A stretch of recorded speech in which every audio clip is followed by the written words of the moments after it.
Primeiro, a gente precisa ter... Qual é a dificuldade dessa resposta? Primeiro, que nós não temos o orçamento do ano que vem. Então, a gente não tem ideia de qual é o volume eventual déficit público primário. Essa é a primeira variável que é importante para saber.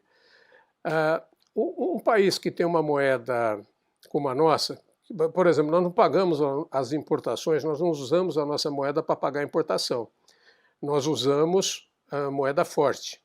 O que é moeda forte? São as moedas ouro, dólar, euro, ien, yuan, essas moedas é que fazem o trânsito das mercadorias. Então, se nós tivermos uma condução da política econômica em que tem uma percepção de que o gasto está fora de controle, o que vai acontecer é que o câmbio vai se apreciar. O câmbio se apreciando, você vai ter um recrudescimento da inflação e em seguida vai ter que subir mais o juro. Vai se depreciar, né? O dólar vai se apreciar em relação ao real. Então, o que significa?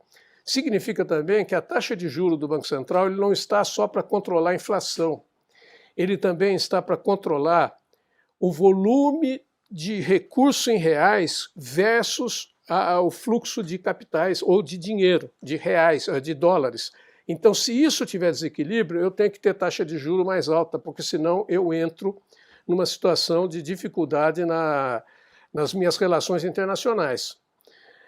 E a gente vai ver num bloco à frente exatamente quais são as condições das contas externas para a gente ter uma ideia de qual o risco esses setores vão trazer. Outra coisa, só para nós lembrarmos, nós temos observado o teto de gastos e, na verdade, o que aconteceu? Com a pandemia e com o auxílio emergencial, nós, nesses 4 anos do governo Bolsonaro, nós tivemos um gasto acima do teto de 800 bilhões de reais. Então, o que eu quero dizer com isso é o seguinte, o que isso trouxe de crescimento econômico nesse período? Na verdade, o crescimento econômico médio do período vai ser praticamente zero. Esse ano, ele começou a ter um desempenho de recuperação na economia, mas se nós olharmos todos os setores abaixo dos níveis históricos.